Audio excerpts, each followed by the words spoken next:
Bismillahirrahmanirrahim. Assalamualaikum warahmatullahi wabarakatuh. Alhamdulillahirabbil alamin. Alhamdulillahilladzi hadana li hada wa ma kunna linahtadiya laula an hadanallah.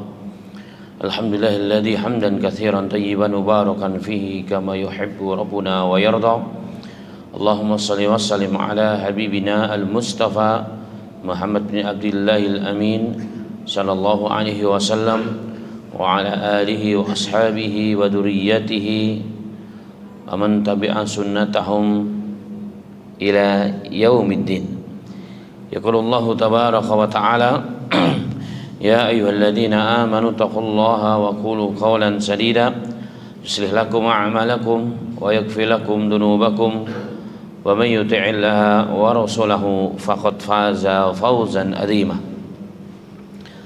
Amma ba'd. Alhamdulillah jemaah sekalian yang dirahmati oleh Allah Ta'ala, kembali lagi dan lagi bersyukur kepada Allah Subhanahu wa Ta'ala atas segala limpahan karunia, taufik hidayah Allah Subhanahu wa Ta'ala kepada kita semuanya. Dan nikmat yang terbesar setelah iman dan Islam adalah kita masih diberikan kekuatan, kesempatan, hidayah, taufik sehingga dapat menjalankan salat maghrib berjamaah, dan Allah masih berikan kesempatan kembali Allah dudukkan kita dalam majelis ilmu pada malam yang berbahagia ini. Semoga Allah menerima ibadah kita dan Allah memberikan pahala yang besar, menuntun kita, mengistiqomahkan kita hingga akhir hayat kita, dan kita semuanya insyaallah termasuk orang-orang yang diridhoi oleh Allah, dan kita semua akan diwafatkan dalam kondisi terbaiknya, yakni husnul khatimah. Amin ya rabbal alamin.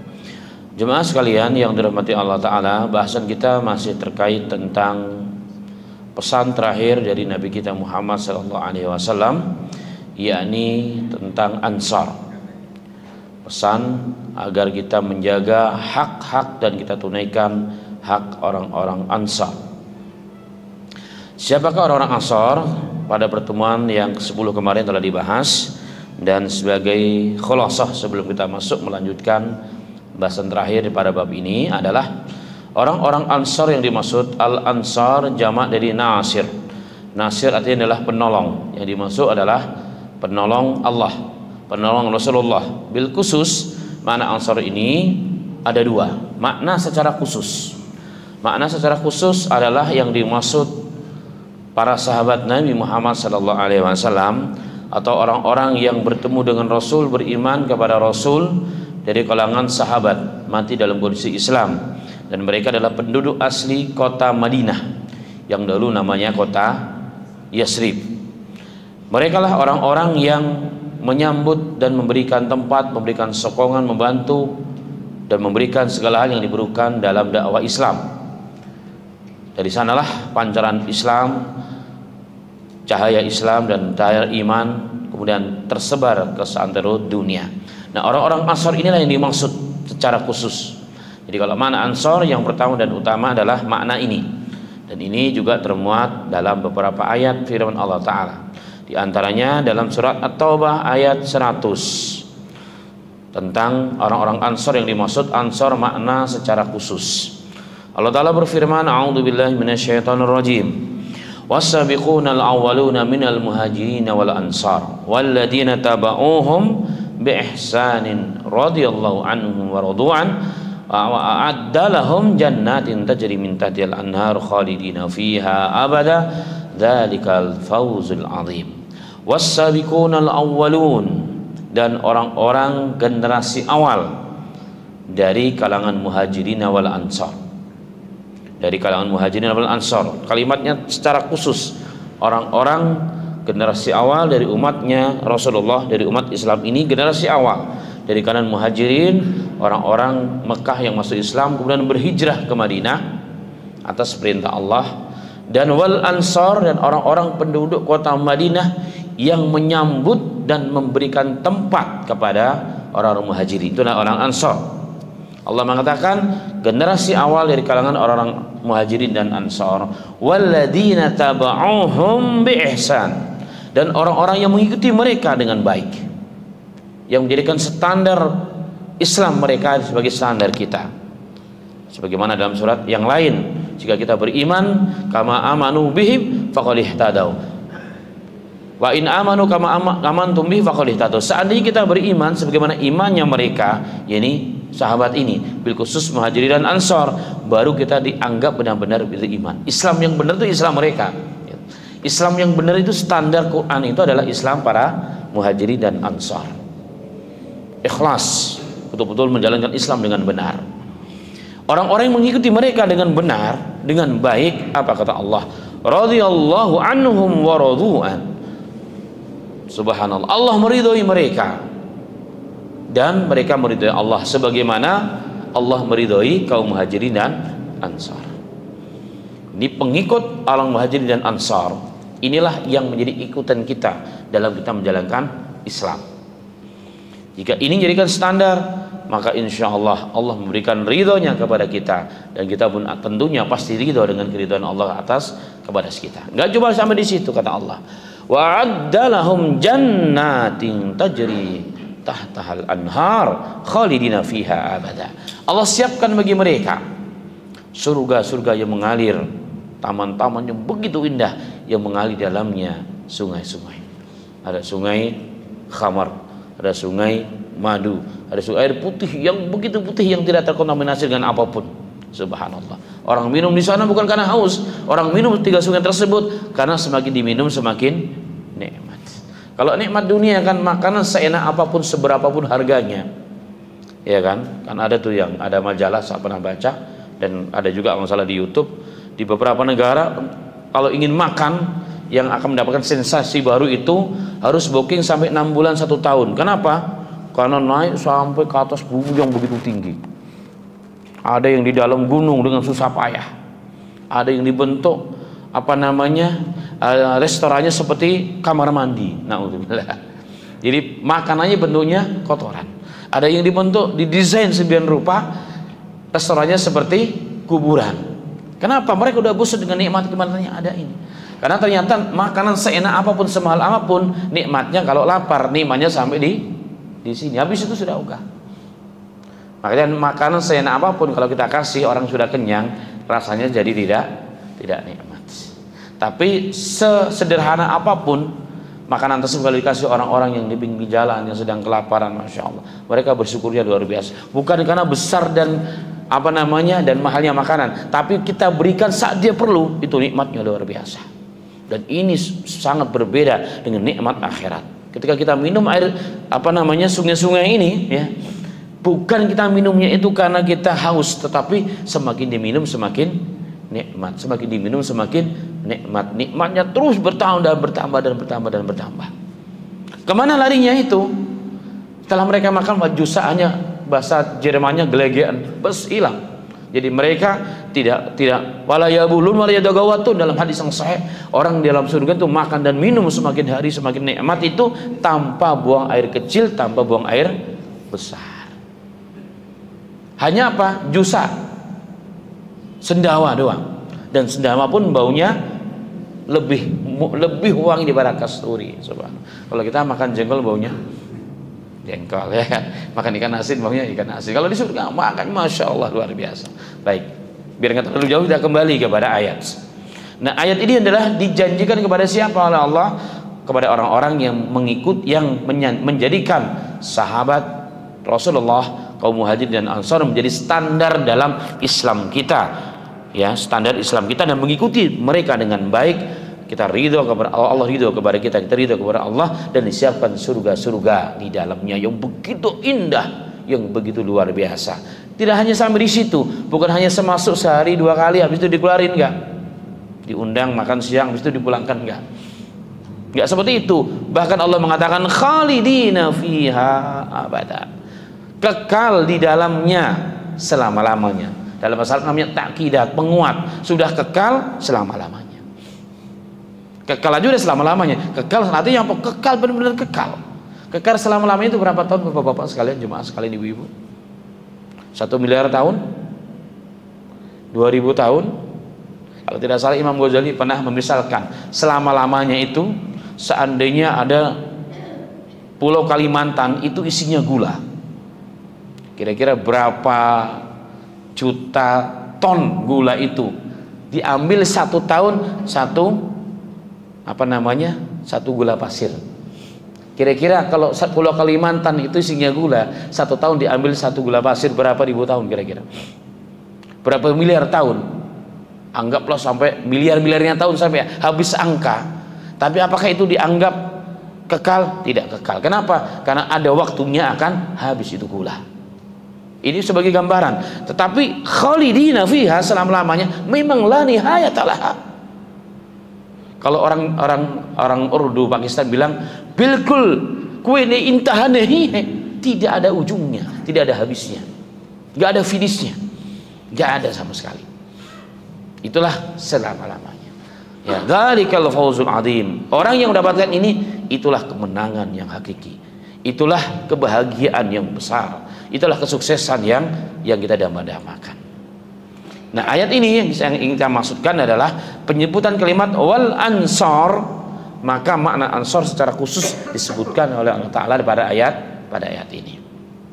Ini yang pertama, surah At-Taubah ayat 100. Kemudian yang berikutnya juga ada ayat surah At-Taubah ayat berikutnya, ayat 117. Juga Allah menyebutkan nama ansor secara khusus, sifat ansor yang tadi kita maksudkan. Laqad taballahu 'alan nabiyyi wal muhajirin wal ansar alladzina taba'uhu fis sa'atil usra min ba'di ma kada yaziku qulub fariqum minhum tsumma taba 'alaihim innahu bihim raufur rahim. Laqad taballahu 'alan nabi, Allah telah memberikan taubatnya kepada nabi. Bukan berarti nabi itu berdosa, dah. Ini Allah yang menyebutkan sebagai sifat Allah yang begitu maha pengampun. Nabi nggak berbuat dosa diampuni. Jadi apanya kalau nggak berbuat dosa diampuni? Artinya apa? Dinaikkan derajatnya. Rasul nggak punya dosa, ya kan? Padahal kalaupun ada diampuni sebelum dan sesudah dilakukan, sebelum sudah diampuni. Tapi Rasul nggak punya dosa, bukan berarti Rasul punya dosa, enggak. Rasul ma'sum. Akidah Ahlussunnah wal Jamaah, para nabi itu ma'sum, terbebas dari dosa dan kesalahan yang besar. Nah, di sini Allah yang hanya bercerita bagaimana kasih sayang Allah dan derajat mereka, nabi wal muhajirin wal ansar yang tadi kita maksudkan. Ya, mereka orang-orang yang telah diampuni oleh Allah Subhanahu wa Ta'ala. Dan ayat-ayat ini menunjukkan kalimat ansor itulah yang dimaksud, yang sudah kita bicarakan pada bab ini. Kemudian ada ansor yang makna yang kedua yang menjadi pesan Rasulullah agar kita menjaga ansor itu siapa? Ada makna selain khusus, ada makna umum juga ternyata ansor itu. Contohnya adalah surat As-Saff yang pada waktu itu juga telah kita sampaikan, ini khulasah. Ya ayyuhalladzina amanu kunu ansarallah, wahai orang-orang yang beriman, jadilah kalian para penolong-penolong agama Allah. Jadi kita pun kalau menolong agama Allah, kita termasuk orang-orang ansar. Para alim ulama, para dai kita, para mujahidin kita, para guru-guru kita, mereka pejuang-pejuang agama, wajib kita hormati sebagaimana Rasulullah dalam makna yang umum. Nggak boleh menyakiti mereka, nggak boleh menghambat mereka. Kita dukung apa yang kita bisa. Kenapa? Karena ada perintah kita menjadi ansor, ya. Kita menjadi ansor. Ini pada ayat surat As-Saff. Pada surat As-Saff. Kemudian juga Allah mengatakan pada surat Muhammad, ya ayyuhalladzina amanu in tansurullaha yansurkum wa yusabbit aqdamakum. Wahai orang-orang yang beriman, tolong agama Allah. Jadilah kalian penolong agama Allah. Jadilah ansar-ansar Allah. Kalau terjemahnya sering kita bahas, maka Allah akan menolong kalian. Jadi metode ilahiyah agar kita mendapat pertolongan Allah dari langit, harus kita tolong agama Allah dulu. Tolong agama Allah dulu. Tolong bantu ngurusin masjid, tolong bantu ngurusin umat, tolong orang-orang yang memerlukan, tolong para dai-dai Allah, ya kan? Tolong para alim ulama, apa yang kita bisa. Allah kata Allah menjanjikan baru Allah menolong kalian. In tansurullaha yansurkum, jika kita menolong agama Allah, Allah akan menolong kita, pasti menolong Allah, karena janji Allah nggak pernah dusta. Janji Allah tidak pernah dusta. Maka setiap kita harus, misi kita hidup di dunia ini akan berharga hidup kita kalau kita mau jadi penolong agama Allah. Kerja kita sebagai apapun kita punya misi, sehingga selalu dalam perkataan, dalam perbuatan. Kita jaga misi kita untuk jadi penolong agama Allah. Jadi memudahkan menyebarkan agama Allah ini, sehingga Allah jaga kita dari apa? Dari berbuat dosa, dari berbuat korupsi. Allah jaga, Allah berikan kekuatan kepada kita untuk tidak mengambil yang bukan hak kita. Kenapa? Karena kita punya misi menjadi penolong agama Allah. Kita jadikan jabatan ini sebagai kesempatan untuk menabung, untuk menyiapkan generasi kita 7 keturunan. Tidak. Tapi kita jadi seorang yang punya pemangku kebijakan, kita gunakan untuk menolong agama Allah dengan kebijaksanaan, dengan apa yang kita bisa. Maka janji Allah yang surkum, Allah pasti tolong kalian. Allah pasti tolong kalian. Itu pasti, itu janji Allah Subhanahu wa taala. Dan beberapa ayat yang lain, ini yang kita maksudkan, yang ingin dimaksudkan sebagai mukadimah adalah bahwa Rasulullah berpesan di akhir hayatnya menjelang wafatnya untuk menjaga, memberikan hak-hak para Ansor. Dan Ansor itu dua, Ansor yang khusus dimaksud, bisa juga dimaknai para penolong-penolong agama Allah sampai akhir zaman. Mungkin kita nggak bisa seperti syekh itu, seperti ulama fulan, ustadz fulan itu yang berjuang siang dan malam menyampaikan kebenaran. Kita nggak bisa. Apa yang kita bisa? Bantu share kalau ada potongan videonya, atau bantu apa yang kita bisa. Apa yang kita bisa? Minimal kalau nggak bisa doa. Kalau kita nggak bisa berbuat baik, jangan ikut-ikutan benci, tapi tebarkanlah kebaikan kepada yang lain. Maka insya Allah akan menyertai kita. Ya, Allah akan bersama kita. Ini janji Allah Subhanahu wa taala. Baik. Kemudian jemaah sekalian yang dirahmati Allah Subhanahu wa taala, itulah yang dimaksud pesan Rasulullah untuk menjaga orang-orang Ansar. Kemudian ada alasan yang kelima di sini, kenapa Rasulullah berpesan khusus pada orang Ansar. Ansar ini maksudnya tentunya Ansar khusus di sini. Kenapa? Karena secara fakta dalam setiap peperangan itu orang-orang Ansar ketika membela Rasulullah yang paling banyak terkorban sebagai syuhada. Sebagai syuhada. Dalam beberapa riwayat diriwayatkan dalam Sahih Bukhari juga, Qatadah mengatakan, Qatadah itu tabi'in, gurunya, muridnya Anas bin Malik. Qatadah mengatakan, guruku Anas bin Malik mengatakan, qutila minal ansari yaumal uhudis sab'una wa yaumal bi'ri ma'una sab'una wa yaumal yamama sab'una, kitabul bidayah wa nihayah. Jadi dituliskan dalam kitab nihayah, dituliskan juga dalam syarah yang lainnya. Dikatakan bahwa orang-orang Ansor selalu yang terbanyak terbunuh di medan perang ketika memperjuangkan agama. Dalam perang Uhud, ya, perang Uhud itu 70 orang mati syahid. Dalam perang Bi'rul Ma'unah namanya, Subur Ma'unah, 70 orang. Dalam perang Yamamah 70 orang. Selalunya mereka orang-orang yang terbunuh dan terkorban demi memperjuangkan agama Allah Subhanahu wa taala. Atas dasar itulah maka Nabi Muhammad berpesan, kalau kepada Ansor yang betul-betul telah mengorbankan jiwa raganya, jelas, dan mereka sudah tidak ada. Tapi apakah pesan Rasulullah itu kepada Ansor secara umum? Ya, artinya apa?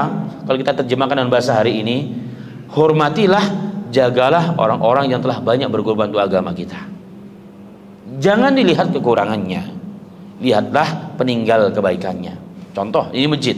Ini masjidnya ada orang yang berjuang untuk mendirikan masjid ini. Bagaimanapun dahulu tuh orang yang dahulu, kita harus wajib untuk hormati, kita hargai, kita doakan. Nggak boleh kita singkirkan, bahkan kita hilangkan bekas-bekas perjuangan mereka. Kita ini orang yang zalim. Ini pesannya kepada kita. Ini pesan kepada kita. Kalau kepada Ansar khusus sudah jelas, tapi mereka sudah meninggalkan kita semua. Jauh ya, ribuan tahun yang lalu. Tapi Ansar dalam arti yang umum, orang-orang yang telah banyak berkorban untuk agama kita, orang yang telah berjasa pada saya, yang telah menjadikan saya orang yang paham agama. Kepada guru-guru kita wajib kita hormati.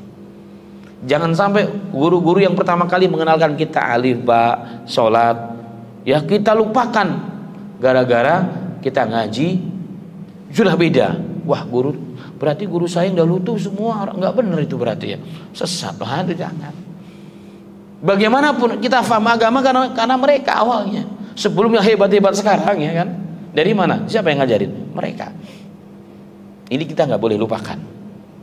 Dan Rasulullah mengatakan orang yang bersyukur itu adalah orang yang pandai mengucapkan terima kasih kepada orang yang telah berjasa kepada kita. Ini penting jemaah sekalian. Ini penting. Guru-guru kita adalah orang-orang yang menjadikan kita nih orang hebat. Ya, kalau pesan kami di pondok pesantren saya bilang sering, kalau bapak ibu kalian, kami adalah bapak ibu kalian. Tapi kalau bapak ibu kalian, Allah jadikan sebab lahirnya kalian di muka bumi. Tapi kalau kalian di sini, kami para guru-guru yang menjadikan kalian kenal agama. Maka ada kalimah diukirkan oleh Al-Imam An-Nawawi rahimahullah ta'ala dalam Tahdhibul Lughat wal Asma, sebuah kitab tentang rijul hadis, ya, nama-nama perawi hadis. Beliau menukilkan pernyataan seorang ulama, Abu Sahal As-Suluki, ya, terkait dengan bahasan kita. Beliau mengatakan bahwa uququl walidaini yamhuhu bitaubah. Dosa kita kepada orang tua kita nggak berbakti pada dua orang tua kita, hilang ini, terhapus dosa kita jika kita bertobat dan kita penuhi syarat-syarat tobat. Kenapa? Karena sejahat-jahatnya anak tetap akan dicintai oleh bapak dan ibunya. Apalagi kalau anaknya, mohon maaf, maafkan saya bapak, ibu, saya kemarin khilaf. Udah nak, sebelum kamu minta maaf, bapak sudah ampuni, ibu sudah maafkan. Selalunya begitu mereka. Maka ketidakbaktinya kita kepada mereka hilang jika kita bertobat kepada Allah Ta'ala dan kita tunaikan hak-hak taubat. Itu kata Al-Imam. Kemudian kata beliau yang kedua, ini yang harus hati-hati kita. Wa uququl walidaini la yamhu bitaubah. Tetapi tidak berbakti kepada guru-guru tidak selesai hanya dengan taubat dosa kita. Kenapa demikian? Athar, efek ternyata. Saya renungkan, kenapa kok bisa ya beliau ini ulama yang begitu hebat mengatakan demikian? Bukan kalau orang tua yang paling taat kepada Allah, kemudian orang tua. Kenapa ini guru-guru? Dosa kepada guru ternyata nggak selesai hanya dengan kita bertobat kepada Allah. Ya Allah, benar ya enggak. Kenapa? Efek. Bayangkan kalau kita berguru kepada seorang yang mengenalkan kita agama. Tiba-tiba kita belajar atau kita melihat kejelekan, Allah buka kejelekannya. Dan mungkin dia tidak seperti itu, hanya suhuzon kita. Kita akhirnya cerita kepada teman ke jemaah. Akhirnya apa? Orang yang tadinya maunya belajar dengan dia jadi nggak mau. Orang katanya gurunya begini. Terus sampailah ke jemaah yang lain, sampailah kemana-mana. Akhirnya apa yang terjadi? Orang-orang yang tadinya harus mendapatkan hidayah, yang mendapat pencerahan agama, yang harusnya kenal Islam, kenal Allah, terhalangi gara-gara informasi yang tidak baik tersebut. Oke, kita sadar, kita minta maaf, tapi informasi sudah terlanjur jauh. Informasi suuzon tadi udah terlanjur tersebar ke seantero dunia, apalagi zaman sekarang. Ini udah nggak bisa dicegah lagi. Itu udah bisa dicegah. Makanya uququl ustadina, tidak berbakti, apalagi berkhianat, apabila menjelek-jelekkan mereka, bagaimanapun mereka yang mengenalkan kita kepada Allah, ya kan? Itu tidak hilang hanya dengan taubat. Ternyata apa? Efeknya jemaah sekalian. Efeknya ya, yang harusnya bisa hadir ya di masjid, orang akan belajar dengan dia, jadi nggak diundang lagi oleh DKM. Kenapa? Karena DKM mendengar ini orang tidak baik. Padahal belum pasti, belum jelas ya kan. Yang tadinya dia punya pondok pesantren dibangun dan dibantu oleh orang, sekarang nggak dibantu. Kenapa? Karena orang takut. Oh jangan-jangan begitu. Itu yang terjadi jemaah sekalian. Nah, inilah pesan Nabi Muhammad SAW untuk memberikan hak mereka, memaafkan jika ada kesalahannya, dan kita lihat kebaikannya. Kepada siapa? Ansor Allah. Ansor secara khusus dan ansor dalam makna yang umum. Kalau yang umum sampai hari ini pun kita masih ada ansor Allah itu. Siapa mereka? Guru-guru kita, para pejuang-pejuang Islam dimanapun mereka berada. Baik. Kemudian coba sekalian, yang berikutnya alasan Rasulullah kenapa Rasulullah pesan begitu luar biasa kepada kita. Yang keenam adalah karena orang-orang Ansor itu orang yang sangat dicintai oleh Rasulullah. Dalam hadis Nabi Muhammad yang sahih riwayat Bukhari, bahkan Rasulullah mendoakan, Allahumma innakum ahabun nasi ilayya. Kenapa orang Ansor ini nggak ada karib kerabat dengan Rasulullah? Dia memberikan tempat, bantuan, semua, bahkan nyawanya diberikan kepada Islam, kepada Rasulullah. Bahkan dalam perang Badar katakan orang Ansar mengatakan, ya Rasulullah, kami tidak seperti kaum Musa. Ya Rasulullah kan terpepet nih dalam perang Badar. Datang bukan untuk perang, jumlahnya sedikit, yang dihadapi 1000 orang. Rasulullah ingin mendengar respon dari kalangan Ansar. Orang Ansar mengatakan, ya Rasulullah, kami tidak seperti kaumnya Musa. Ketika mau masuk ke Palestina, dilihat ada orang penguasa di sana. Apa kata kata Bani Israel? Wahai Musa, peranglah engkau, ya kan? Peranglah engkau bersama Tuhanmu. Wa nahnu hauna qaidun. Kami nunggu kamu aja di sana. Kamu sendiri yang perang, wahai Musa. Kamu kan bersama Allah. Udah kamu aja yang perang ke sana. Di Palestina kami nunggu di sini. Kalau kamu menang, beri kamu masuk.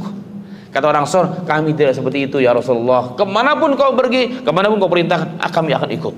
Bahkan kau masuk ke laut, kami ikut ke laut. Kamu naik ke gunung, kami ikut ke gunung.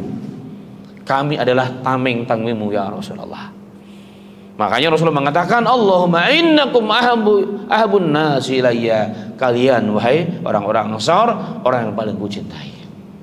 Jadi makna khusus kepada orang-orang Ansar ini jelas ya, karena mengorbankan. Dan mana umumnya orang-orang yang berjuang untuk agama Allah itu sesungguhnya mereka lah orang-orang yang dicintai oleh Rasulullah. Cinta Rasulullah, salawat itu satu bukti. Tapi salawat doang, salawat kan memuji Rasul. Tapi salawat doang nggak ada actionnya, bukti nyatanya. Kira-kira sebel nggak lama-lama? Kalau kita sebagai manusia ya, ini contoh. Tapi Rasul nggak seperti itu. Contoh, kita seorang karyawan di suatu perusahaan. Tiap hari kerjaan kita adalah muji direktur kita. Pak Direktur, masya Allah, bapak ini ganteng banget, ya kan? Sepatu bapak mengkilat, ya kan? Mobil bapak, masya Allah, bapak ini gagah, istri bapak cantik. Kerjanya muji melulu. Tapi kita disuruh, kamu kerjakan tugas. Maaf Pak, saya nggak bisa, saya capek. Ya kan? Muji doang tidak cukup. Bukti cinta itu bukan hanya muji, tapi ittiba, mengikuti Nabi Muhammad. Mencintai Rasulullah itu apa? Menghidupkan sunnah Rasulullah, memperjuangkan sunnah Rasul sallallahu alaihi wasallam. Mereka inilah yang akan manusia yang paling cintai oleh Rasulullah sallallahu alaihi wasallam. Makanya Rasulullah mengatakan, Allahumma innakum ahabun nas ilayya. Allahumma ya Allah, sesungguhnya kalian wahai orang-orang Ansar, para penolong-penolong Allah dan Rasulnya, orang-orang yang paling kucintai wahai orang-orang Ansar. Makanya perintah Rasul menjaga hak-hak mereka, memaafkan jika ada kesalahannya. Bahkan dalam teks yang lain Rasulullah bersumpah, walladzi nafsi biyadihi, demi yang jiwaku di tangan Allah Ta'ala, kalian adalah orang yang paling kucintai. Sampai Rasulullah bersumpah. Kalau dalam bahasa Arab, Quran dan hadis, kalau udah kalimat wallahi atau walladzi nafsi biyadihi, demi Allah atau demi yang jiwaku di tangan Allah, itu menunjukkan perkara yang sangat penting yang ingin disampaikan oleh Rasul sallallahu alaihi wasallam. Untuk apa? Maksudnya untuk menghilangkan syak, keraguan bahwa Rasulullah betul-betul cinta kepada Ansar karena Allah Ta'ala. Kenapa cintanya? Bukan cinta kosong, cinta karena penuh dengan pengorbanan dan perjuangan untuk Allah dan Rasulnya dan untuk orang-orang Islam. Taib.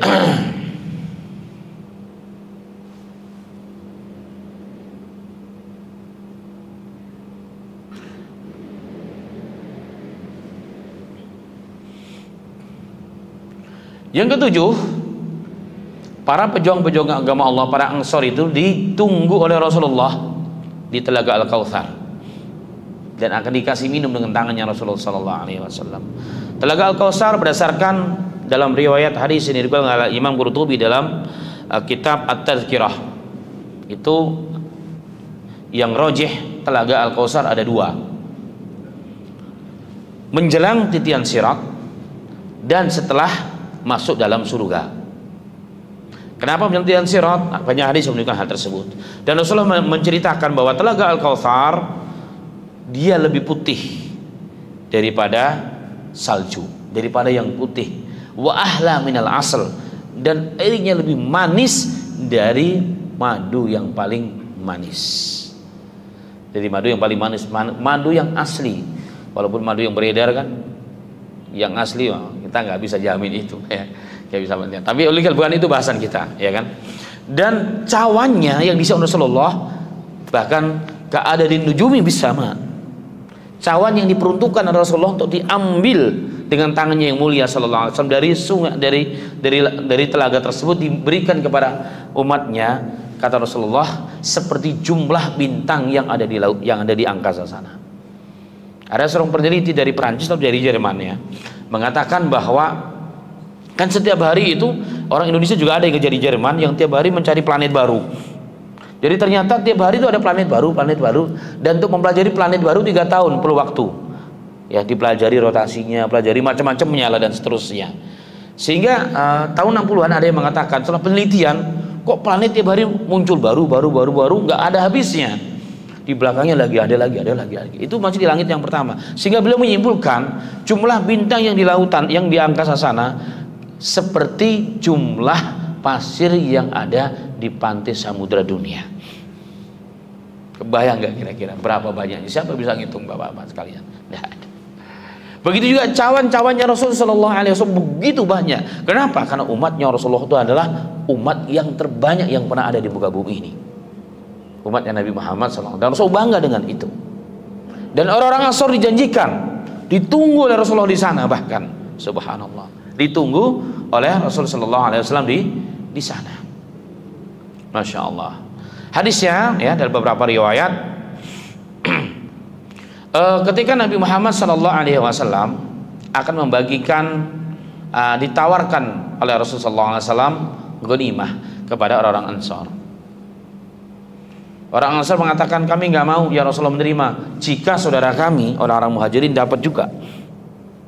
Itu orang Ansar hebatnya, ya kan? Mereka memang bukan dunia yang dicari. Kami menerima ya Rasulullah, ghanimah itu harta rampasan besar mau dibagi. Ya, ada tanah di Khaybar waktu itu. Kami akan menerima ya Rasulullah kalau orang Muhajirin juga dapat, kami boleh terima. Kalau Rasulullah mengatakan akhirnya apa? Ya sudah. Kalau begitu sabarlah fasbiru, kalau begitu kalian sabar kalau begitu.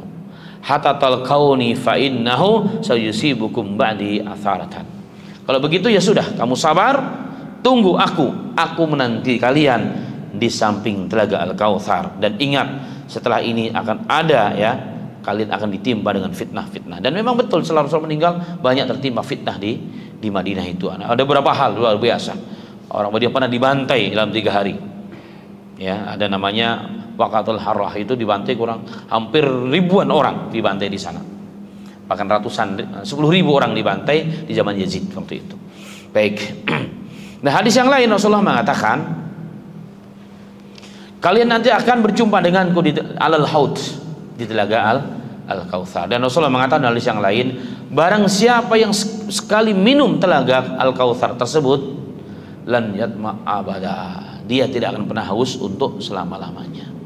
Hikmahnya adalah orang itu habis dikumpulkan di padang mahsyar. Matahari 1 mil di atas kepala manusia, bukan 1 jengkal yang sahih dari riwayat Bukhari dan Muslim, itu 1 mil. 1 mil itu pendapat yang paling pendek 1,6 kilometer. Kalau pendapat yang paling panjang sampai 3 kilometer 1 milnya itu. Dan Rasulullah mengatakan bahwa seandainya manusia diciptakan untuk bisa meleleh, unsurnya bisa meleleh seperti es kan padat, kemudian besi kan padat, tapi kalau kena panas yang luar biasa meleleh dia. Tapi manusia dalam kondisi matahari di atas kepala manusia 1 mil, tapi manusia tidak meleleh. Itu hebatnya, sempurnanya unsur manusia itu, jemaah sekalian. Masya Allah, luar biasa. Saya pernah waktu di musim panas, waktu masih kuliah di Pakistan, kalau udah musim panas, naudzubillah panasnya, malam itu Allahu Akbar, ya kan. Jadi saking panasnya waktu itu belum ada AC memang. Belakang kami belum ada AC, akhirnya saya cari kayak baskom gede, nampan lah, isi air. Nah, bawahnya kan ada karpet yang dari plastik itu, supaya wangi, kena kipas. Kalau Indonesia kena kipas begitu kan kita bisa kena apa namanya, paru-paru basah. Sana nggak ada karena tidak lembab, ya kan. Tidak lembab. Saya kasih minyak wangi. Nah, ada minyak wangi yang nyiprat ke karpet yang terbuat dari plastik. Itu langsung apa namanya, meleleh. Itu meleleh jemaah sekalian. Kalau mau coba silakan, tapi yang asli ya memang. Nah, tapi kalau kita pakai wangi, kita taruh di tangan. Nggak kenapa-kenapa tuh tangan kita. Nah, sekarang pun kita melihat bagaimana Allah menciptakan manusia dengan unsur yang sangat luar biasa. Maka Allah mengatakan, wa fi anfusikum afala tubsirun. Hai manusia, kalian kalau mau memikirkan tentang kebesaran Allah, nikmat Allah yang begitu banyak kepada kalian, pikirkanlah pada diri kamu. Ada tanda-tanda kebesaran Allah. Itu yang tadi kaitannya dengan kita ada itu. Masya Allah. Nah, Rasulullah mengatakan seandainya manusia di Sahih Bukhari Muslim itu bisa meleleh unsurnya, maka saat itu manusia meleleh karena matahari di atas kepala manusia ibaratnya. Sehingga lautan manusia berubah menjadi lautan keringat. Ada orang-orang yang tenggelam, ya sesuai dengan dosa masing-masing. Ada yang tenggelam beneran, ada yang sampai leher, sampai perut dan seterusnya. Itu kata Muhammad SAW. Kemudian mereka harus menunggu waktu untuk dihisab dan dimizan. Disab, diperhitungkan amalnya, dimizan, ditimbang. Itu bertahun-tahun. Ya, dalam hadis Rasulullah mengatakan orang yang kafir atau orang muslim tetapi dia mujrim, ya. Kalau orang kafir seperti apa? Seperti khamsina alfa sanatin, seperti 50.000 tahun menunggunya satu hari itu. Gilirannya 50.000 tahun, Bapak-bapak sekalian, antrian gimana kira-kira? Kondisi tidak pakai baju, panasnya luar biasa di atas, udah nggak ada mikirin melihat kanan kiri. Aisyah kan pernah meriwayatkan satu hadis, nanti manusia itu akan dibangkitkan dalam kondisi telanjang, tidak bersunat, tidak berbaju. Aisyah bertanya, ya Rasulullah, apakah nanti kita tidak malu ya Rasulullah? Apa kata Aisyah? Ya Aisyah tu al-amru asyadu min dalika ya Aisyah. Wahai Aisyah, perkara yang sedang kau hadapi lebih dahsyat daripada perkara hanya melihat kanan kiri. Baru-baru kemarin kan ada gempa Cianjur. Beberapa waktu yang lalu juga tahun 2000 berapa tuh saya baru pulang, ada saudara kami yang ada di sedang kebetulan lagi gempa, saudara kami sedang ngumpul di mana, di Jogja yang gempa besar itu tahun 2000 berapa itu? 2007 ya. Kalau tidak salah lah itu yang goncangnya luar biasa. Jadi lagi ada pertemuan ya, ada apa namanya, salah satu saudara kami yang sedang mandi. Karena terjadinya kan waktu duha. Mandi ya buka baju otomatis. Terjadi kegoncangan yang luar biasa, loncat dari kamar mandi keluar di lapangan, berdiri sampai sekian lama dalam kondisi tidak sehelai kain pun menutupi auratnya. Baru ditepak istri dari belakang, "Pak, tutupi pakai anduk, Pak." Nggak ingat apa-apa, tidak ingat apa-apa. Saya berpikir saat itu cerita ini, karena istri saya juga kata ikut waktu itu, saya masih belum datang. Saya berpikir, oh pantesan Rasulullah itu pernah mengatakan ketika ditanya Aisyah, ya Rasulullah bagaimana, apakah kita tidak malu? Setiap orang kanan kiri kita nggak pakai baju, apakah kita malu ya Rasulullah? Terlihat auratnya. Rasulullah mengatakan, ya Aisyah, wahai Aisyah, perkara yang sedang kau hadapi lebih dahsyat daripada itu. Ternyata kejadian dunia ini itu sebagai gambaran kecil dengan goncangan yang nanti akan terjadi di akhir zaman, jemaah sekalian. Orang kehausan, orang teriak, masya Allah, luar biasa. Nah, ketika orang-orang Islam yang mau titian sirat ini, yang kemungkinan besar dia akan dapat menitian. Jadi indikasinya dia dapat melalui titian sirat, berarti dia akan dapat minum air telaga dari tangannya Rasulullah. Semoga kita termasuk di dalamnya. Kita merindukan bagaimana Rasulullah. Oke, di dunia kita nggak pernah melihat, tapi kita mempelajari sirahnya, kita mempelajari bagaimana manakibnya dalam Syama'il Tirmidzi, bagaimana Rasulullah begitu kita sangat cintai. Maka kita akan dapat nanti meminum di tangannya Rasulullah yang mulia. Wahai fulan, minumlah ini. Sebelum kamu lagi tidak ini, wahai fulan, minum ini dari Rasulullah sallallahu alaihi wasallam. Walaupun nanti ada umat-umat yang diusir oleh Rasulullah, pergi. Sultan. Ditanya, awalnya ini tandanya kayak ciri Nabi Muhammad, cirinya umatnya Rasulullah. Tapi kau diusir oleh malaikat. Rasulullah bertanya, kenapa kau usir wahai malaikat? Wahai Muhammad, ketika engkau mati mereka telah merubah agamamu, mereka membuat perkara-perkara dalam agama. Maka Rasulullah mengatakan, sukhtan faqad man budila dinah. Pergilah karena kalian telah merubah agama kami, membuat perkara-perkara yang belum pernah ada ya dalam ajaranku, kata Rasulullah. Diusir mereka. Atas hadis-hadis inilah maka ulama-ulama hadis mereka sangat takut. Makanya ada namanya ilmu hadis. Untuk apa? Untuk tidak berbuat sesuatu yang nggak ada contoh di Rasulullah. Takutnya kita berbuat banyak, ternyata ujungnya diusir karena dianggap tidak sesuai dengan agama. Allah musta'an. Baik ya, nanti insyaallah kita akan sambung setelah. Bismillahirrahmanirrahim. Assalamualaikum warahmatullahi wabarakatuh.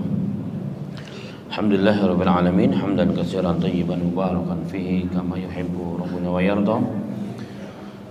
Allahumma salli wa sallim ala Muhammad sallallahu alaihi wasallam wa ala alihi wa ashabihi at-tayyibin wa tahirin wa man sanna bi sunnatihi ila yaumiddin, amma ba'd. Jemaah sekalian yang dirahmati Allah Ta'ala, kita lanjutkan kajian pada malam yang berbahagia ini tentang sebab-sebab kenapa Rasulullah SAW berpesan kepada umatnya untuk menjaga hak-hak orang-orang Ansar.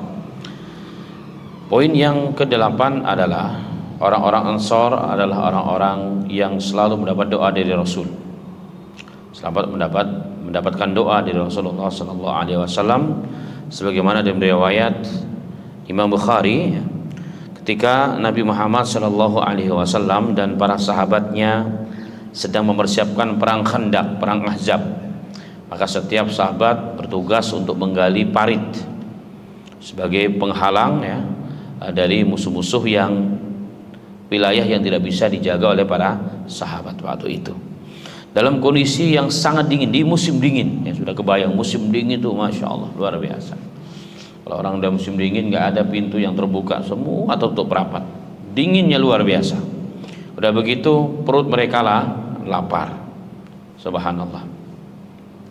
Ketika Rasulullah SAW melihat bagaimana sahabat sedang bersemangat mempersiapkan peperangan yang dahsyat tersebut, konspirasi kafir melawan orang-orang Islam saat itu, maka Nabi Muhammad SAW mengatakan, Allahumma innal khaira khairul akhirah faghfir lil ansari wal muhajirah.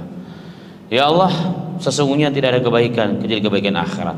Yang sedang mereka perjuangkan sekarang ini adalah cari akhiratmu ya Allah. Karena itu ampunilah orang-orang Ansar dan orang-orang Muhajir yang telah menjaga agamamu di muka bumi ini. Mendengar doa itu, orang-orang Ansar kemudian menjawab dengan syair, nahnu alladhi baya'u Muhammadan alal jihadi ma bakina abada. Subhanallah. Kamilah orang-orang yang telah berbaiat kepada Muhammad terhadap jihad. Kami serahkan semua yang kami bisa, hidup kami untuk Islam, untuk berjihad memperjuangkan agama Allah Subhanahu wa taala. Kemudian dilanjutkan lagi ya, dilanjutkan lagi oleh Rasulullah, la aisha ila aisyil akhirah fa akrim ansar wal muhajirah. Tidak ada kehidupan kecuali kehidupan akhirat, maka muliakanlah ya Rabb orang-orang Ansar dan orang-orang Muhajir, dalam teks yang sedikit berbeda. Kemudian dalam riwayat yang lain, dalam riwayat Muslim, An-Nasa'i dan lain sebagainya, Nabi Muhammad SAW pernah mendengar berita bahwa orang-orang Ansar ingin meminta doa kepada Rasul. Orang-orang Ansar begitu yakin apapun yang didoakan Rasulullah pasti akan diterima oleh Allah. Orang-orang Ansar itu orang-orang yang untuk ma'isyahnya, untuk kehidupannya bersandar kepada pertanian, pertama berkebun, dan untuk di sana kan jarang hujan di zaman itu, nggak seperti hari ini. Dan untuk mengairi tanaman tersebut mereka harus mengambil dari sumur-sumur yang cukup jauh dengan tempat yang terbuat dari kulit yang kemarin saya pernah ceritakan, ditaruh di atas unta-unta atau tunggangan mereka, dari sumur dibawa ke tempat kebunnya. Ini membuat begitu letih dan capek, dan tentunya makan waktu yang cukup lama, sehingga mereka berpikir, yuk kita datang kepada Rasul deh untuk minta supaya Rasulullah berdoa kepada Allah agar di kota Madinah ini Allah berikan air yang mengalir alias sungai, biar kita nggak susah. Kasihan kita punya unta-unta dan kita punya tunggangan, biar kita langsung dapat mengairi kebun kita dari sungai tersebut. Terdengarlah berita tersebut kepada Rasulullah SAW, dan mereka datang atau dipanggil oleh Rasulullah. Dan Rasulullah kemudian mengatakan, wahai sahabatku, wahai sahabatku, is'aluni al-yawm syai'an illa a'taitu. Minta apa yang kalian inginkan sekarang wahai sahabat. Wahai orang-orang Muhajirin, orang-orang Ansar, minta apapun hari ini. Ini kesempatan untuk kalian. Apa yang kalian minta pasti akan kukasih, pasti akan kukasih. Ini jaminan Rasulullah. Setelah mendengar kalimat tersebut, ternyata orang Ansar itu memang hati mereka terpaut kepada akhirat. Lupa dengan keinginan mereka datang ke situ untuk minta didoakan supaya Allah berikan air yang mengalir di tengah kota Madinah. Ternyata apa? Mereka berpikir, kenapa kita minta dunia ya? Kalau sungai mengalirkan dunia, kenapa kita tidak minta yang kekal abadi? Kita minta kepada Rasulullah aja supaya kita diampuni dosanya oleh Allah Ta'ala. Disampaikanlah kepada Rasulullah, ya Rasulullah, tadi kami minta dunia, sudah dunia ini cuma sementara. Rasulullah, mintalah kepada Allah agar Allah mempunyai ud'ullaha lana bil maghfirah. Ya Rasulullah, doa kepada Allah agar kami diampuni dosanya oleh Allah. Bayangin jemaah sekalian, Rasulullah menjanjikan apa yang kalian minta ku kasih sekarang. Minta doa ku kasih doa, apalagi cuma doa pasti dijawab oleh Allah. Allah akan mengalirkan sungai dengan begitu deras di tengah kota Madinah dengan kuasa Allah dan izin Allah Ta'ala. Mampu, tapi berubah pikirannya Rasul. Kalau kita yang ditawarkan, apa kira kita minta?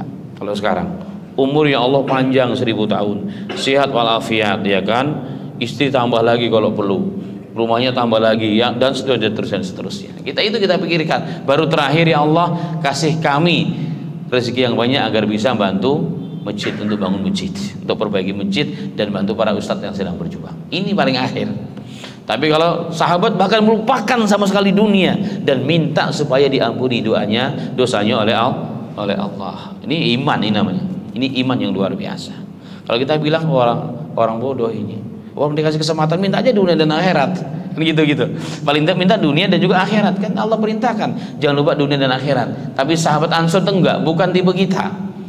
Jangan kita melihat kehidupan Ansor kayak kita memang cinta akhirat, tapi kita juga masih cinta banget terhadap dunia. Maka apa yang terjadi? Setelah mendengar permintaan sahabat hanya maghfirah, maka Rasulullah mendoakan mereka, Allah maghfiril ansar, ya Allah ampunilah orang-orang Ansar, ya Allah, para pejuang-pejuangku, ya Allah, para penolong agamamu dan aku, ya Allah, ya Rabbal Alamin, wali abnail ansar, dan ampuni juga anaknya orang-orang Ansar, generasi keduanya, wa abnail ansar, dan juga ampunilah ya Allah anaknya orang Ansar, cucunya orang-orang Ansar, ampuni mereka semua ya Rabb. Itu doanya Rasulullah sallallahu alaihi wasallam. Wal hadis sahih. Hadis ini sahih. Mereka lah orang-orang yang diampuni dosanya oleh Allah Subhanahu wa taala. Apakah ini bisa kepada orang-orang Ansar yang khusus? Ya, pasti. Hadis ini yang dimaksud yang pertama dan utama adalah orang-orang Ansar yang khusus, yang dimaksud yang mereka itu yang sekarang sudah tidak ada. Apakah juga orang-orang Ansar secara umum? Insya Allah tidak bakhil, rahmat Allah sangat luas. Bisa juga kalau kita menjadikan akhirat adalah sebagai tujuan hidup kita, maka Allah pun insya Allah dengan asbab doanya Rasulullah yang bersifat umum ini, kalau kita terjemahkan secara umum, kita pun akan mendapat doa dari Rasulullah, kita diampuni dosa-dosanya Allah. Bukan hanya kita, jemaah sekalian, anak-anak kita dan cucu-cucu kita. Ini doa Rasul sallallahu alaihi wasallam. Allahumma ighfirlil ansar wali abnail ansar wali abnail ansar. Ini luar biasa. Sampai cucunya diampuni oleh Allah Subhanahu wa taala, dijaga oleh Allah taala. Semoga Allah taala jadikan kita sebagaimana orang-orang Ansar. Amin ya rabbal alamin. Yang berikutnya adalah orang Ansar ini ternyata peninggalannya Rasul. Peninggalannya Rasul, jadi warisan yang Allah titipkan oleh Rasul diberikan kepada umat ini. Ini kata dalam hadis, ya. Dalam hadis yang diriwayatkan sumbernya, ya, dalam kitab Mu'jamul Awsat Imam Tabrani, berarti hadisnya hasan, dihasankan oleh Syalbani dalam Jami' Shaghir, dan juga Al-Imam Al-Khatib Al-Baghdadi dalam Tarikh Al-Baghdad juga menurunkan hadis ini yang saya ingin sampaikan. Kemudian Ibnu Hibban dalam kitabnya As-Siqat, kumpulan para rijal hadis, rawi-rawi yang siqat, yang terpercaya, yang jika meriwayatkan maka sahih hadisnya. Kemudian juga Abu Nu'aim dalam Hilyatul Auliya, dan juga dalam Al-Imam Al-Maqdisi dalam kitabnya Ahadis Mukhtarat pada bab Musnad Anas bin Malik. Ada satu hadis yang cukup panjang, walaupun yang kita maksud cuma sedikit, tapi kalau hadisnya keseluruhannya adalah Anas bin Malik pernah mengatakan, satu ketika Rasulullah di akhir hayatnya Rasulullah keluar dalam kondisi sakit, keluar ke masjid, kemudian naik mimbar. Udah naik mimbarnya Rasulullah, karena Rasulullah keluar dari rumah langsung ke masjid, langsung naik mimbar. Kemudian Rasulullah mengatakan kepada manusia, alayyan nas, wahai manusia, mari kemari, ke aku, dekat ke aku, kemari, kumpul di sini. Aku akan menyampaikan sesuatu yang penting untuk kalian. Anas bin Malik mengatakan, fastama'a lahu min dalika mastama'a. Maka orang yang ada di situ semua berkumpul. Semua orang berkumpul yang di situ kepada Rasul, mendekat kepada Rasulullah sallallahu alaihi wasallam. Kemudian berarti ini kemungkinan bukan khutbah Jumat, tapi nasihat-nasihat yang umum ya. Berarti sunnah menyampaikan materi tausiah di tempat yang tinggi sejenis mimbar. Kalau sekarang kursi lah mungkin bentuknya ya, yang lebih umum. Jadi kalau kursi nggak terlalu resmi banget. Kalau mimbar kan kayaknya sakral banget begitu. Kemudian Rasulullah mengatakan, ya ayuhan nas, innallaha anzala kitabahu ala lisani nabiyhi. Sesungguhnya Allah Ta'ala telah menurunkan kitabnya Al-Quran. Berarti sudah disempurnakan oleh Allah Al-Quran ini kepada nabinya dengan bahasa nabinya. Ala lisani nabihi berarti bahasa Arab. Quran itu bahasa Arab. Kalau kita punya pegang terjemah itu bukan Quran, tapi terjemah Quran. Quran itu bahasa Arab, ya kan? Fa ahala halalahu wa harrama haramahu. Allah telah menghalalkan dalam kitabnya yang dihalalkan, mengharamkan apa yang diharamkan. Fama ahalla fi kitabihi ala lisani nabiyyi fa huwa halalun ila yaumil qiyamah. Apapun yang telah dihalalkan dalam kitabnya melalui lisannya nabinya Muhammad sallallahu alaihi wasallam, maka itu halal sampai hari kiamat. Itu kata Rasulullah. Wa ma harrama fi kitabi ala lisani nabiyhi fa huwa haramun ala ila yaumil qiyamah. Dan apapun yang telah diharamkan dalam kitabnya yang diterjemahkan dalam lisannya Rasul sallallahu alaihi wasallam, maka itu menjadi perkara yang haram sampai hari kiamat, enggak akan berubah dia hukumnya.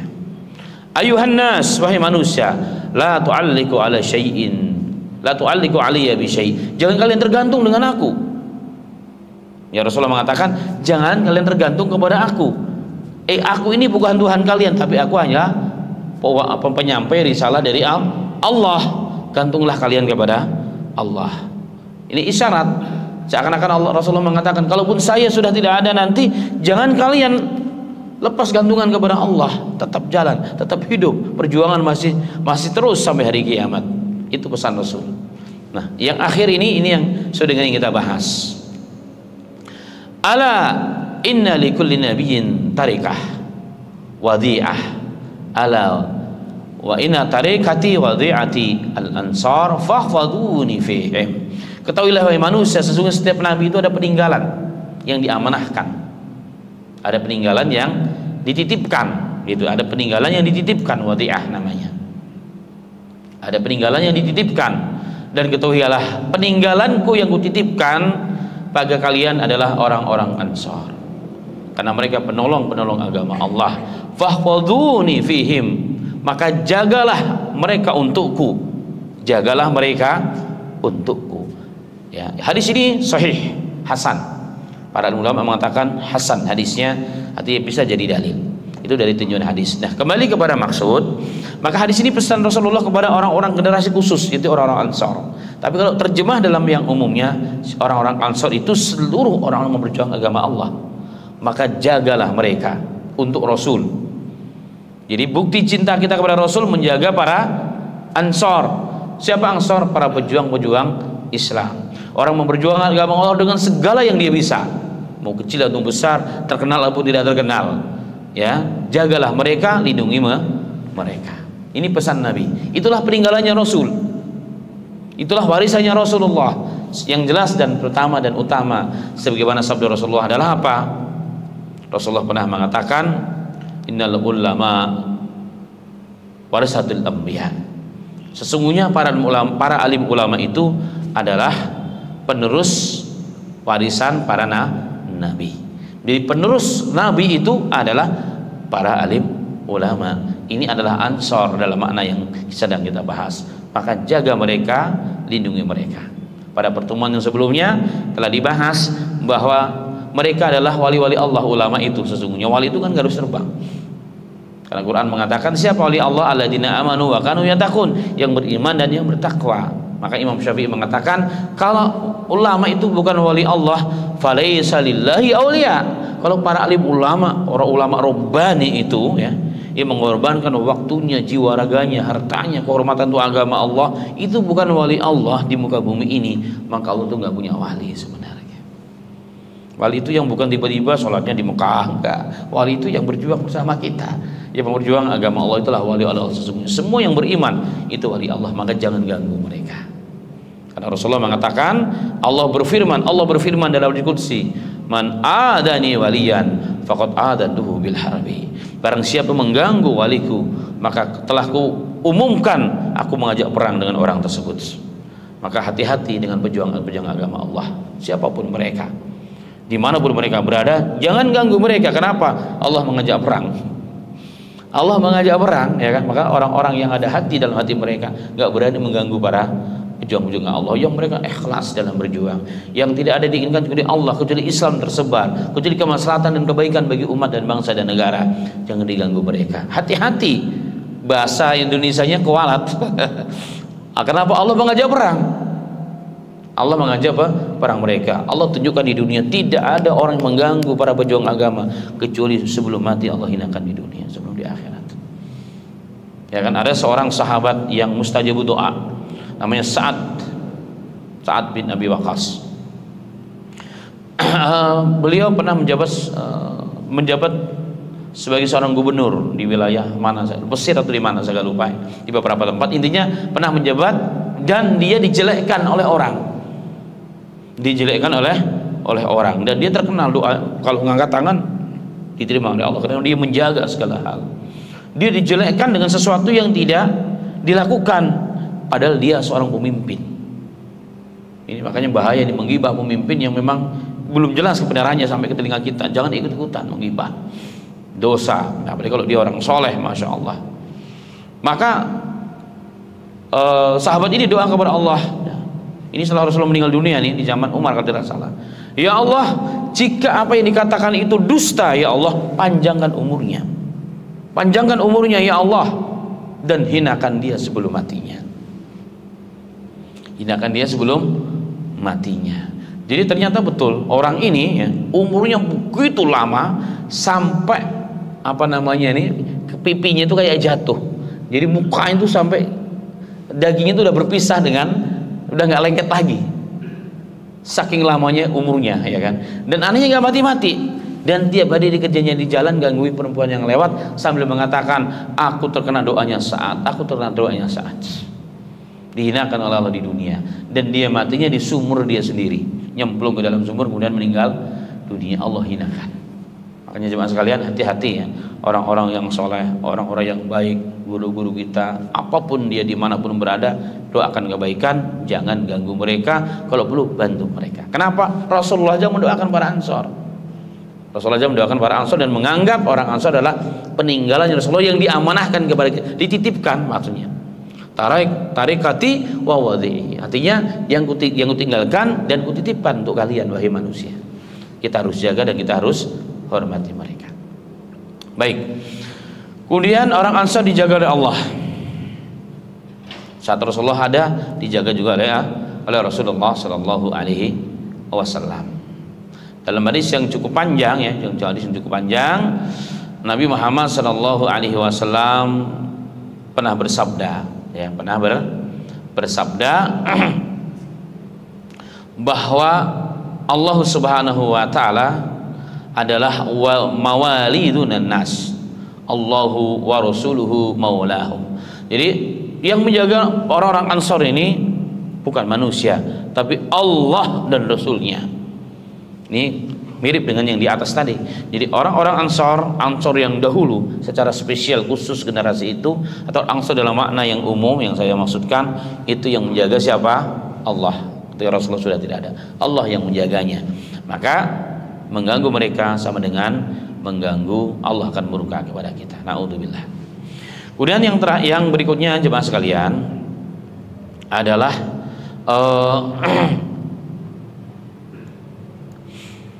bahwa orang-orang Ansor itu, bahkan perempuannya orang-orang Ansor pun Rasulullah mensifati sebagai perempuan yang terbaik. Ya, perempuan-perempuan yang terbaik, orang-orang yang tidak malu, ya, orang-orang yang tidak malu untuk bertanya, ya, untuk bertanya. Maka Nabi Muhammad Shallallahu Alaihi Wasallam ya, pernah bersabda pada hadis,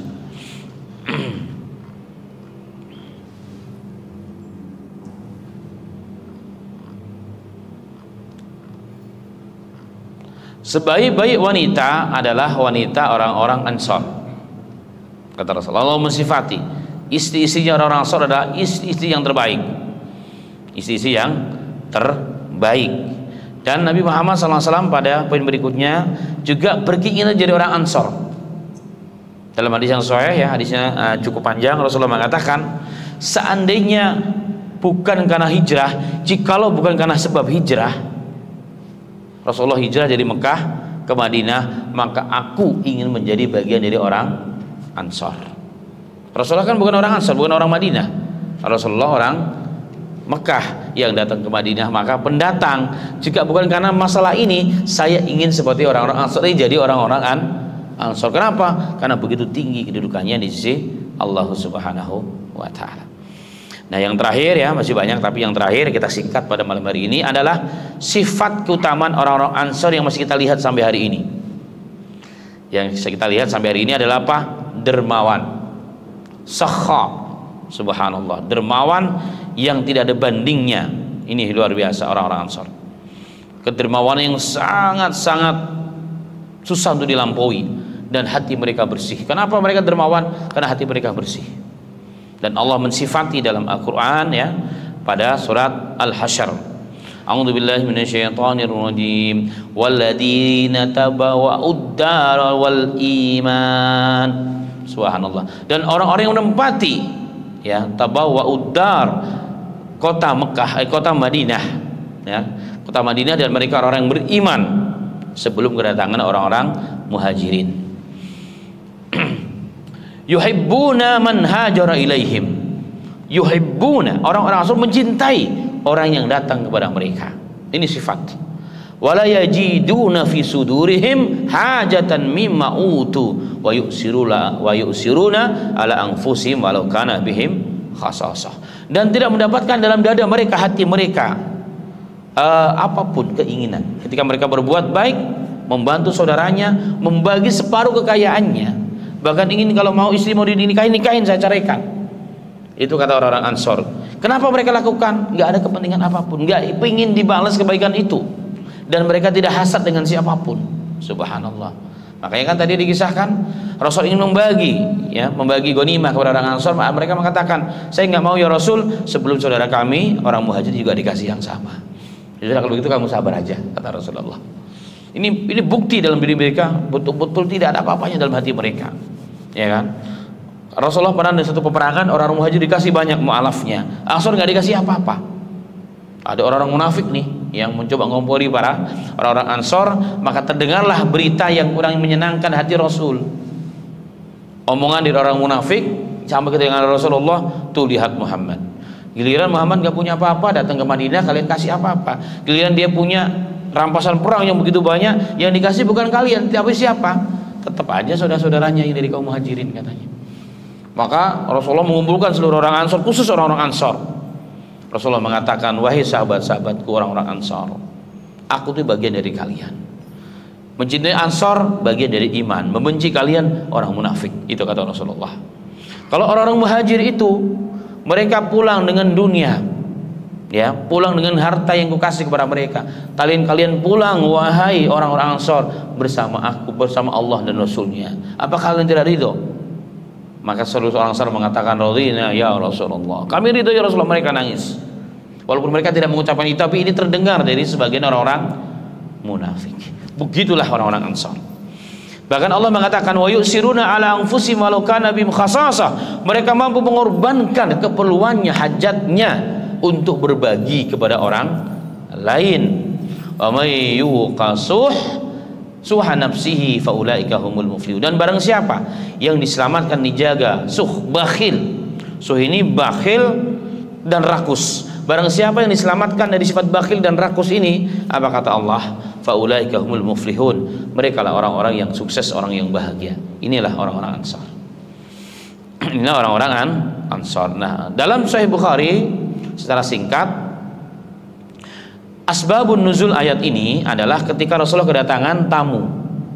Jadi kalau tamu-tamu di luar Madinah ya datang untuk belajar agama, zaman dulu nggak ada hotel, nginepnya di serambi masjid kayak begini, di belakang ada emperan masjid khusus, dan di sana mereka iktikaf dan tidur, nggak punya anak, nggak punya makanan. Makanya ya dari Rasulullah Mereka datang ke situ karena nggak punya saudara-saudara ya, makanya di Rasulullah. Kalau Rasulullah nggak punya, ya Rasulullah meminta para sahabat untuk bawa pulang supaya ngasih makan di rumah masing-masing.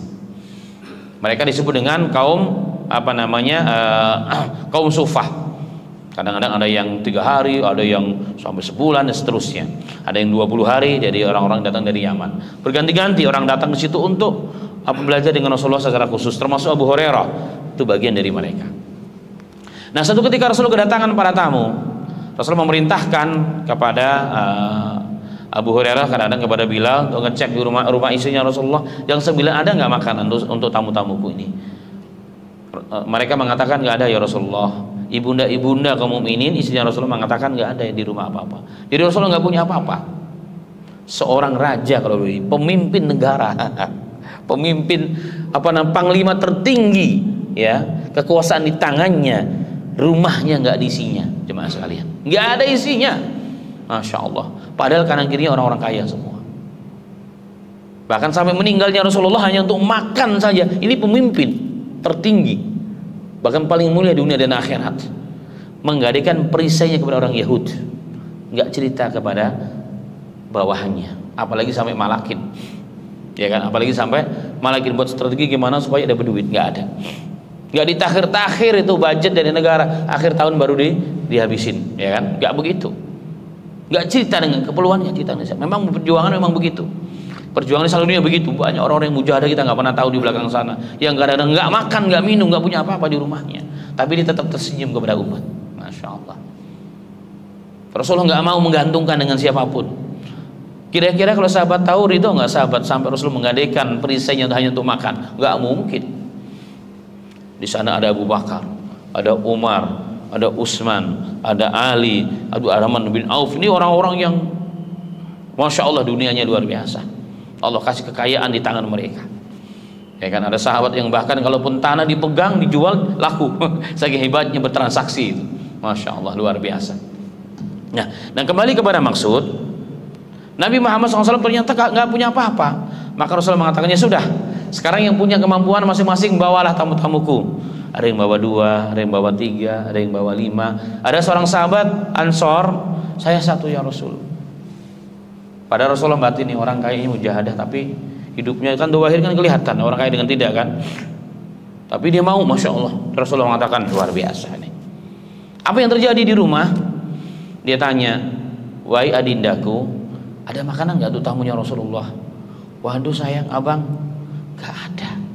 Ada pun tuh anak kita 2. Anak ada makanan hanya cukup untuk anak kecil 2. Bayangkan itu makanan yang ada di rumah. Tapi dia bilang ini tamunya Rasulullah. Ya sudah. Terus gimana? Apa yang harus saya lakukan bang?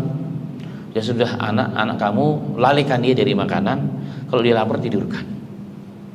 Bayangkan anaknya sampai dikorbankan makannya demi untuk memuliakan tamunya Rasul. Manusia macam apa yang ada di zaman sekarang? Ada nggak kira-kira manusia kayak begini?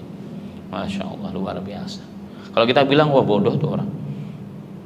Ya kalau kita orang yang hidup di akhir zaman, iman kita sekarang seperti ini, orang itu membodohkan. Rasulullah mengatakan utamakan dulu keluarga baru orang lain, kan begitu. Itu pikiran kita, ya kan? Nah, kemudian kembali kepada kisah. Terus yang kedua, nanti kamu hidangkan saja makanan. Nah, pura-pura kita ikut makan. Ketika sudah mau pura-pura kita ikut makan, lampu matikan, pura-pura rusak. Sampai diperkirakan tamu kita ini sudah selesai makan, hidupkan kembali. Ternyata strategi siasat ini dilakukan bukan nipu ini sebenarnya, tapi demi untuk memuliakan tamunya Rasul.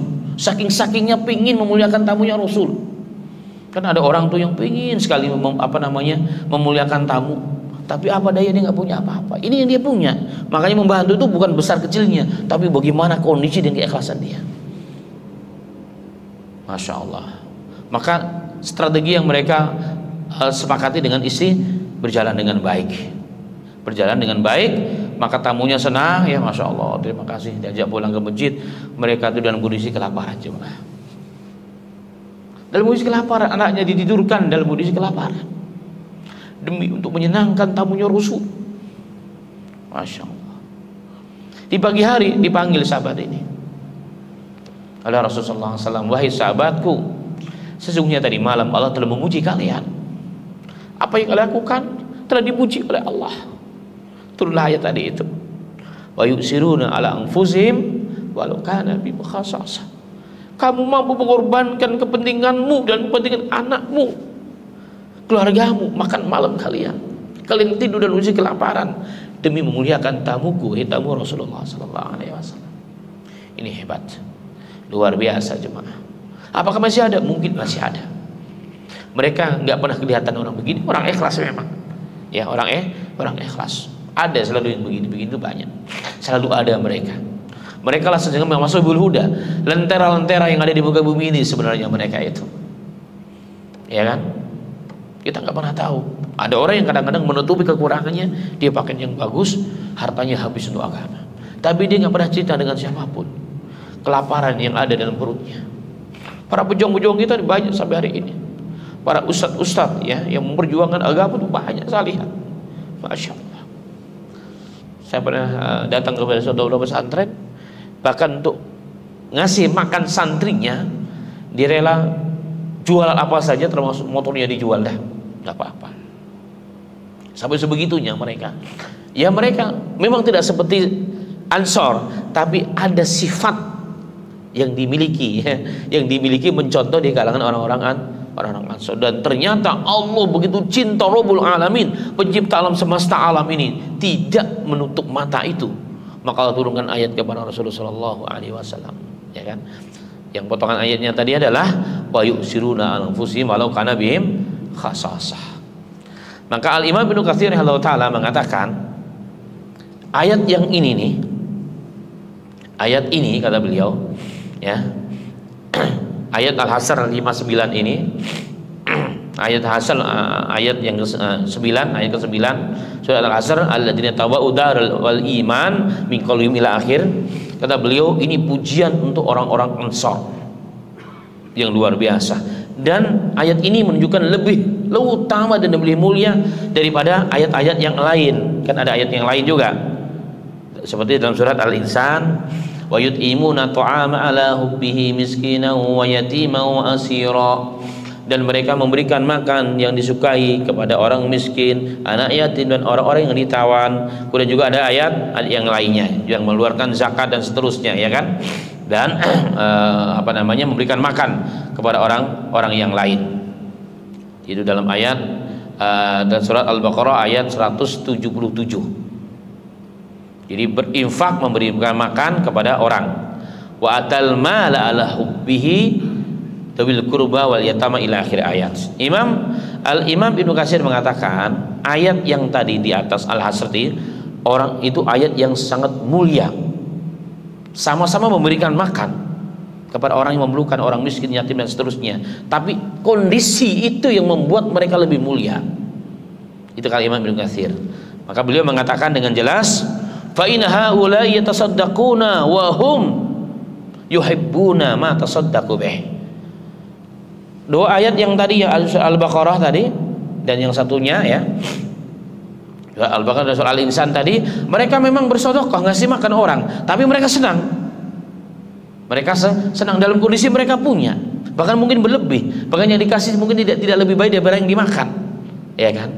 Qad yakunu lahum haja ilaihi wala darurah. Mungkin orang yang dikasih makan memang perlu dan mereka nggak punya keperluan, maka dikasih makan. Hari ini kan begitu, kita ngasih, wah daripada sisa kasih deh ke pondok pesantren, kasih ke di jalanan, kasih orang yatim piatu, begitu kan? Kasih Pak Yai itu kasihan, masa Pak Yai dikasih sisa daripada nggak dimakan katanya. Ini nggak dipakai di rumah dikasih. Itu nasib pondok kadang-kadang begitu ya kan? Barang-barang yang sudah tidak layak, yang kurang-kurang bagus, rusak-rusak, dikasih ke sana. Ngasih itu yang bagus, ngasih ke sana kondisi rusak, nambah masalah. Mereka kan nggak punya uang, dikasih barang yang kurang sempurna, mau diapain akhirnya? Kan begitu. Nah ini yang terjadi, tapi itu lebih baik dari barang enggak. Nah beliau mengatakan pada dua ayat surah Al-Baqarah dan surah Al-Insan, bisa jadi yang mengasih itu memang dia senang, kelebihan, bahkan dia nggak perlu apa-apa yang memang mereka lebih perlu. Nah berbeda dengan ayat surat Al-Hasr tadi, mereka perlu, ya bahkan kelaparan, nggak punya apa-apa, tapi dikorbankan untuk memberikan makan tamunya Rasul sallallahu alaihi wasallam. Atas dasar itulah, ya kan, maka mereka dimuliakan oleh Allah Subhanahu wa taala. Itu kata Al-Imam Ibnu Katsir rahimahullahu taala. Makanya beliau juga menukilkan satu hadis ya dari Nabi Muhammad sallallahu alaihi wasallam bahwa di antara sedekah, ya, kata Nabi Muhammad sallallahu alaihi wasallam, ya, dalam beliau menukilkan Ibnu Katsir di bawah keterangannya, beliau menukilkan hadis bahwa sedekah yang paling afdal, ya, sedekah yang paling afdal, kata Nabi Muhammad sallallahu alaihi wasallam, adalah sedekah ketika kita sedang perlu dan kondisi sedikit, tapi kita infakkan karena melihat itu manfaatnya lebih besar. Jadi makanya dalam Islam, tolak ukur dalam Islam itu bukan sekedar besarnya dan mahalnya yang kita infakkan, tapi kembali kepada niat yang berinfak dan kondisinya. Orang yang kaya raya, yang uangnya mungkin triliunan, menginfakkan 100 juta, ya, 1 miliar, nggak ada apa-apanya. Tapi bagi orang yang penghasilannya satu hari cuma 200, 300, dia berinfak 1 juta, 2 juta, hebat, luar biasa. Nilainya tuh itu yang memberatkan timbangan itu. Besar juga luar biasa, apalagi dengan ikhlas. Tapi kadang-kadang ada amal yang bukan besarnya yang dilihat, tapi nilainya, pengorbanan dari seseorang itu. Ya kan, maka tidak boleh mengecilkan pengorbanan siapapun, tidak boleh. Kalau tidak, bisa jadi dia memang cuma beli 1 gelas. Kita bisa beli minum ini berkarton-karton, tapi ada orang cuma bawa 2-3 ini, dibawa ke masjid waktu buka puasa, tapi di belakangnya dia sudah mengorbankan banyak hal sehingga bisa berhasil membawakan 2-3 gelas ke masjid untuk sama-sama bareng buka ingin bareng di masjid sama-sama yang lainnya. Itu nilainya Allah yang Maha tahu. Allah yang maha tahu. Dan jemaah sekalian yang dirahmati Allah Subhanahu wa taala, sifat-sifat itulah yang ada pada orang-orang Ansor, baik Ansor yang dimaksud dan keturunan Ansor pada hari ini. Kita orang Madinah kita lihat luar biasa sampai detik hari ini, ya kan, bagaimanapun mereka luar biasa. Kami, ya, contoh yang kami rasakan langsung, mereka terbang dari Madinah hanya untuk ngasih sumur. Dulu kami waktu masih ada masjid sebelum diambil alih oleh orang, digosop lah, dirampas, dia membuatkan sumur 60 meter. Sampai beritanya ke beliau, ke mereka langsung terbang ngasih, ya Syekh, katanya nggak usah nangis, nggak usah sedih, udah kami kasih lagi. Dibuatkan sumur lagi sama persis. Ya walaupun sekarang lebih mahal kan, memang harga sudah lebih mahal. Artinya orang-orang Madinah tuh memang kayak begitu sifatnya sampai sekarang. Bahkan ada beberapa teman, ya, orang-orang Afrika di sana, kalau saat Ramadan itu disewa untuk ngapain? Nyari orang supaya mau buka bersama dengan hidangan yang mereka siapkan di Madinah, di Masjid Nabawi. Sampai sebegitunya, bayangin, ya kan, si A nyewa A B C D E, ya, dengan apa, real yang tidak sedikit. Ngapain nyari orang di sekitar masjid supaya mau makan dengan makanan yang disiapkan? Keren gak itu? Coba bayangin itu. Makanya kalau kotor kayak begitu hari ini, begitulah orang Ansor, lebih dahsyat daripada itu semua. Mereka bisa mengorbankan segala hal yang mereka bisa miliki, ya kan? Apalagi kalau mereka memang orang kaya, alhamdulillah. Maka Rasulullah mengatakan dalam hadis yang cukup banyak, termasuk Adabul Mufrad, ni'mal malu saleh biyadi rajulun saleh. Sebaik-baik harta yang baik di tangan orang yang baik, manfaatnya kepada siapa? Kepada umat semuanya. Semoga Allah Ta'ala, ya, jadikan kita orang-orang Ansor secara maknawi, ya, dan secara dohiri. Amin ya rabbal alamin. Hari ini perlu umat Islam orang kayak orang-orang Ansor yang siap mengorbankan jiwa, raganya, dan juga hartanya, kedudukannya, jabatannya, untuk tegaknya sunnah, untuk tegaknya dakwah yang hak ini dimanapun berada. Allah ja'alna minhum ya rabbal alamin. Semoga Allah jadikan kita semua dari golongan mereka. Demikian, wafaqana wa iyyakum lima yuhibbu wa yarda, walhamdulillahirabbil alamin. Mungkin pertanyaan di cancel apa bagaimana, karena udah tengah 9 ternyata. Cukup ya Pak Rw? Baik ya, untuk malam ini insyaallah tidak ada pertanyaan, ya. Pertanyaan di pending insyaallah pada pertemuan yang berikutnya dengan izin Allah Ta'ala. Demikian, mari kita tutup dengan kifaratul majelis. Subhanaka rabbana wa bihamdika asyhadu an la ilaha illa anta astaghfiruka wa atubu ilaik. Assalamualaikum warahmatullahi wabarakatuh.